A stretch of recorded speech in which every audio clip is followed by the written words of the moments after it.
Все, Честер уходит. Да? Всем привет! Вы на канале Vida Española. Меня зовут Олеся. И это мое первое видео, в котором я хочу рассказать, как я переехала в Испанию, когда это произошло и по каким причинам я сюда переехала. Но прежде чем я начну рассказывать о своем переезде в Испанию, я бы хотела вас всех поблагодарить за то, что вы смотрите это видео, за то, что вам интересно. И очень хочу попросить вас подписаться на мой канал, поставить лайк этому видео, ведь алгоритмы YouTube очень любят лайки, комментарии. И в дальнейшем они будут продвигать мое видео и показывать его тем пользователям, которым оно может быть полезно. Надеюсь, что оно будет полезно и вам. Хочу поделиться своими планами. Я планирую выпускать одно видео раз в неделю. В дальнейшем, если пойдет все хорошо, то 2 видео в неделю. Надеюсь, вы будете поддерживать меня в этих начинаниях. И мои видео будут выходить в полном формате, примерно где-то 10-12 минут, может быть 15, я не знаю, в зависимости от того, как пойдет, насколько я здесь наболтаю. Возможно, это будут шорт-анонсы к обычным видео. Я еще пока не решила, не знаю, но я бы хотела, если у вас есть какие-то идеи или обратная связь для меня, которой вы готовы поделиться, буду очень признательна, если вы напишите мне в комментариях, возможно, зададите ваши вопросы, какие бы видео вы хотели видеть на моем канале, что вам интересно о Испании. Я обязательно отвечу на каждый комментарий, на каждый вопрос и обязательно запишу видео. Мне будет очень приятна ваша обратная связь. Давайте знакомиться. Меня зовут Олеся, мне 39 лет, и 3 из которых я живу в Испании. В Испанию я переехала абсолютно без знания испанского языка в 22 году. И до этого я была в Испании всего лишь один раз, и то не на материковой части, я была на острове на Майорке. Это было, кажется, в 2017 году, если я не ошибаюсь, может быть, в 2018. Я туда прилетела, была там всего 1 неделю, и после этого я улетела обратно в Питер. И, в принципе, все, ну, как сказать, как и любой турист, мне было очень классно и приятно посетить страну, мне все понравилось. Кстати, хочу сказать, что я никогда не планировала переезжать в Испанию. Конечно, где-то в своих мечтах я думала, вот, было бы классно переехать в другую страну, попробовать пожить в Европе.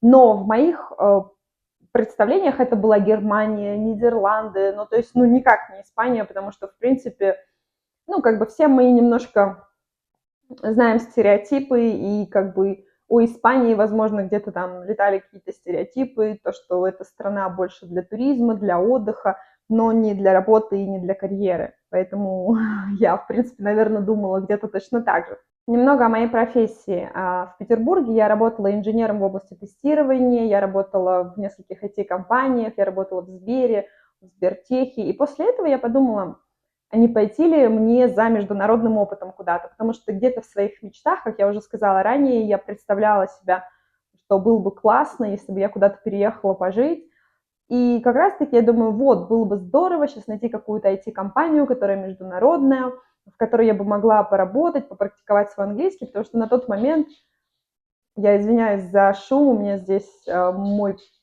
пудель Честер.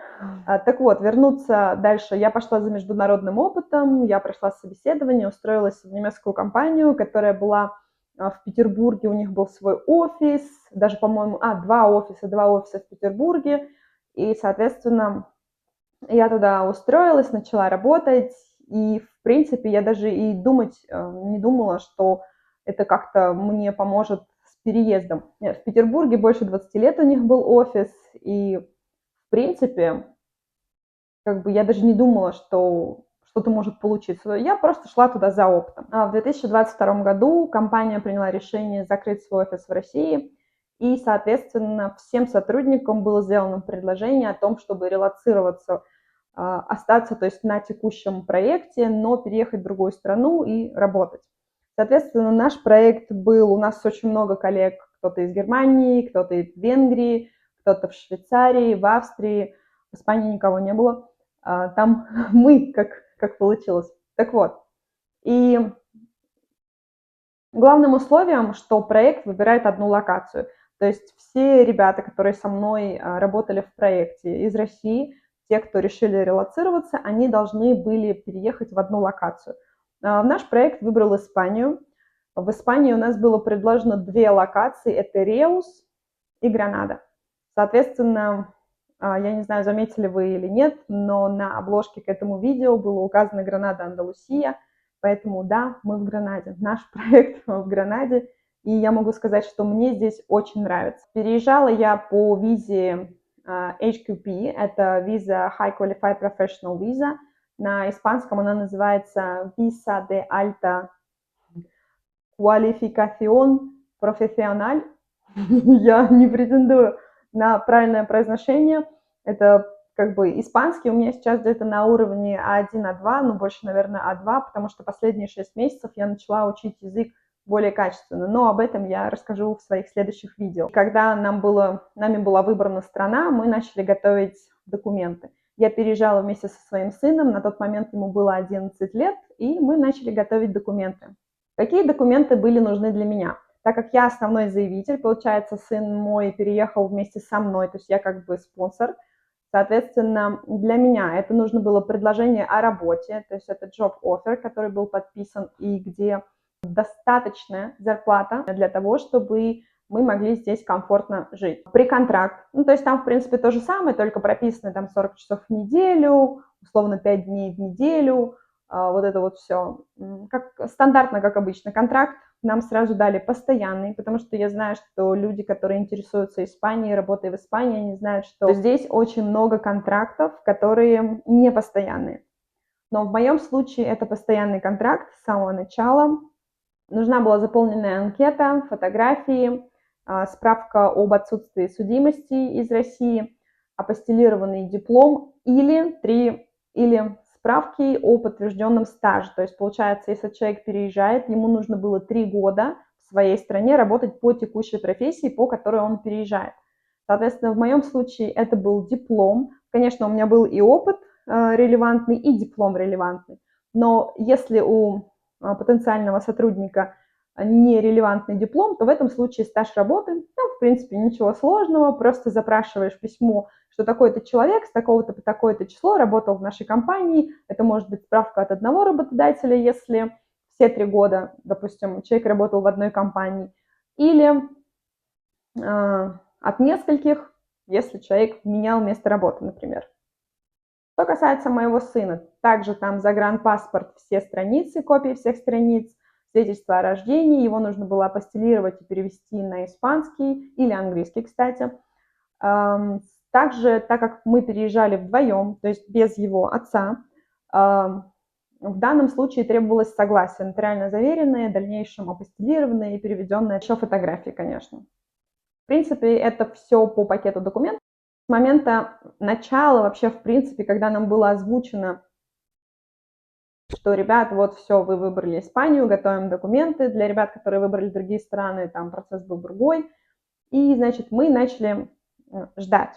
То есть мы предоставили все документы. Вот, кстати, нам здесь очень повезло, то, что компания наняла специальных людей, которые помогали нам со всем. То есть мы предоставили все документы, как бы мы создали папочки, куда мы загружали свои документы, они их брали оттуда и занимались уже апостилированием, переводом и всем остальным, оплатой пошлин. Здесь сразу скажу, что нам очень повезло. Бюрократия, скажем так, где-то позади была. Все это где-то заняло где-то 4-5 месяцев примерно, ну где-то около 4, насколько я помню. И в этот момент, в эти 4 месяца, я была катастрофически просто на стрессе, потому что, во-первых, во-первых, я сомневалась, что разрешат, не разрешат, а все ли в порядке, то есть вот это вот все. И параллельно я шерстила весь интернет на тему того, сколько стоит жизнь в Испании, сколько стоит квартира в Испании, продукты, транспорт, страховки, интернет, мобильный телефон. Ну, то есть вот это вот все, мне хотелось знать цены. Чеся, ест нитку. Чеся. Нахрена ты это ешь, блин? В это время я искала любую информацию в интернете на тему того, а сколько стоит аренда жилья в Испании, сколько стоят продукты, а хватит ли нам денег. То есть я пыталась найти хоть кого-то, кому можно задать вопрос. Это было вообще великолепно. Или просто посмотреть видео. Но, к сожалению, такой информации с ценами, где ты можешь понимать, хватит ли тебе денег, потому что ты переезжаешь в другую страну, и ты переезжаешь не сама, ты переезжаешь с ребенком, как бы это двойная ответственность, тебе нужно понимать, а сможешь ли ты все это делать, тянуть на себе и содержать собственного ребенка, как говорится. Скажу сразу, что это очень сильно замотивировало меня завести свой канал, и, возможно, есть такие же, как я, кто думает переезжать, не знаю, мечтает, или просто кому даже любопытно посравнивать цены в своей стране, в другой стране, и таким образом понять, какой уровень жизни мог бы быть здесь у них с текущими доходами, например. Ну, то есть все это очень индивидуально, но и в то же время супер как интересно. Да, но это тема для отдельных видео, потому что за 3 года в Испании у меня уже столько тут всего накопилось, чем я готова с вами поделиться. Повторюсь, что я очень сильно переживала, что откажут, но все получилось удачно. Когда документы поданы и за 21 рабочий день никто не связался, это значит, что positive silence, то есть было все одобрено. В моем случае одобрение заняло 7 дней, если я не ошибаюсь, но так как компания это делала централизованно, и они получали списки там, не знаю, раз в неделю или раз в 2 недели, что-то такое, то есть как бы ответ уже был, но он был с небольшим опозданием, то есть как бы я узнала только через неделю, что неделю назад меня одобрили. И после этого мы купили документ, ой, все заговариваюсь. И после этого мы купили билеты, уместили нашу жизнь в 5 чемоданов и рюкзак, прикреплю фотографию сюда, и все. Мы купили билеты и через Стамбул летели в Малагу. Кто не знает, Гранада находится в 100 километрах от Малаги. Малага, я думаю, что всем известно. Это побережье Коста-дель-Соль, и я думаю, что куча видео есть о Малаге на YouTube, поэтому, если вам интересно, можете обязательно посмотреть. Но это не... У меня нет таких видео, и я даже не знаю, будет или не будет. В дальнейшем буду я снимать формат влогов. Я еще пока не знаю. Я надеюсь, что я пока начну немножко о своей жизни, о бытии, как дальше продвигалась здесь моя жизнь, и в дальнейшем посмотрим, какой будет еще формат. Но я думаю, что историй у меня очень много, которые я могу вам рассказать, и надеюсь, что вам будет приятно смотреть меня. Кстати, хочу сказать, что 1 день назад я выложила одно видео, это обзор продуктовой корзины в формате шортс, всего лишь на 1 минуту. Это, получается, продукты, которые я купила в магазине Меркадона. Я там сняла обзор, какое количество продуктов у меня получилось и сколько я на это потратила. Если вам интересно, посмотрите обязательно. Если вы прокомментируете или поставите лайк, будет просто супер, я буду вам очень благодарна. А также вы можете сравнить, сколько стоила бы подобная продуктовая корзина в вашей стране, дорого ли в Испании, либо наоборот в Испании лучше цены. Ну, то есть, как бы, если у вас будет какая-то обратная связь, будет просто великолепно. Я буду прям супер-супер рада.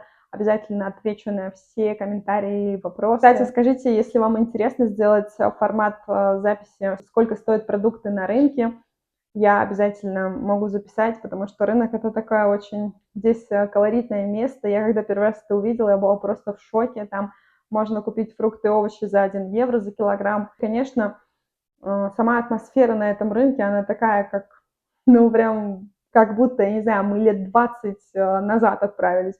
Ну, то есть это прям, ну, очень-очень интересно. То есть прям очень интересно. Спасибо, что досмотрели это видео до конца. Надеюсь, оно вам понравилось. Ставьте лайки, пишите комментарии, подписывайтесь и до новых встреч. Пока-пока.